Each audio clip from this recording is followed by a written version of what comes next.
G'day people, I'm Sharon, welcome to my channel. This is the final episode in Grace's quilt when I was putting it together.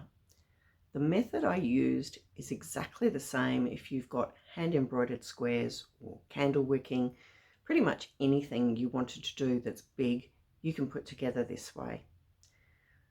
After finishing all of the joins where I put the columns together and put the binding over both the back and the front of it, I then did the same on the horizontal joins. When I got to doing the binding, I cut the fabric 4 pieces from the same fabric I was using for the joins, the tape for the joins, and I cut it at 3 1/4 inches wide because I wanted the binding to be finished size 1/2 inch wide on the front, which would match it to the tape I put over the joins. Right side down, fine a line,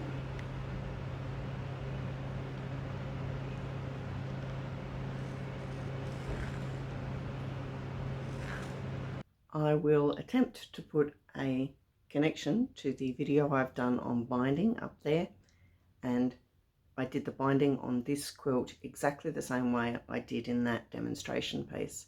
The only difference is when I stitched them down, the initial seam was not 1/4 inch from the edge, it was 1/2 inch from the edge. Otherwise, exactly the same as I did it in my binding video. 3 1/4 inches, which means that when I fold it over here, it will be a little bit over 1.5 inches, which is what I want because I'm intending to have a 1/2 inch binding. When I get here, it makes sense to open this up and press it flat because that will further distribute the bulk. This join and the 2 layers of fabric that are entailed there is now spread out over that much of the binding.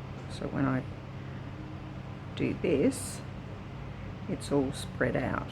I'm on a slightly different machine, but I'm using the same kind of walking foot, except that the previous one I was using was a ditch quilting one, which meant that the flange was in the middle. I'm using now one that has a 1/4 inch seam foot, and it's usually brilliant for putting binding on stuff when you want it to go on with a 1/4 inch binding, but I don't. I want it to go on 1/2 inch. So I've currently got the needle set in the middle position.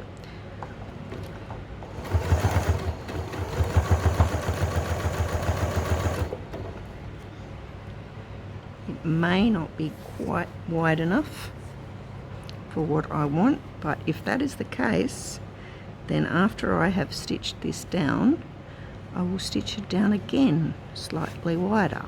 When I had finished putting all of the binding on the quilt, I hand stitched it down because I needed to try and get some film of it before I gave it to Grace. I filmed it in the store that I was working in at the time, and because it was the only place that was big enough to actually have it somewhere where you could see what the edges of it looked like.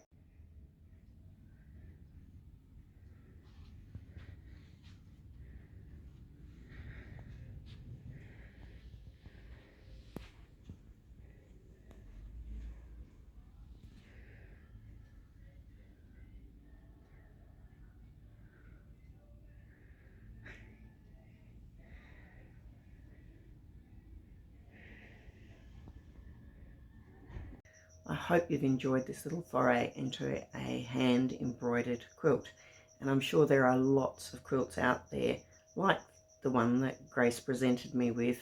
All of the squares are done, but you don't know how to put them together, so this is a method of putting them together.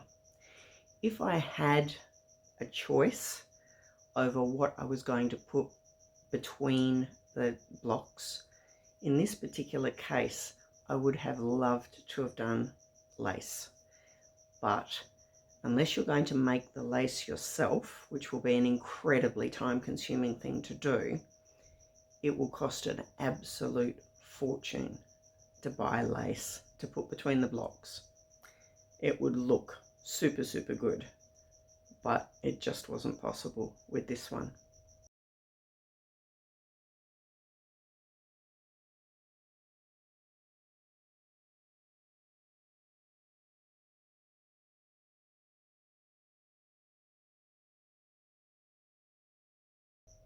I hope you've enjoyed the presentation of Grace's quilt.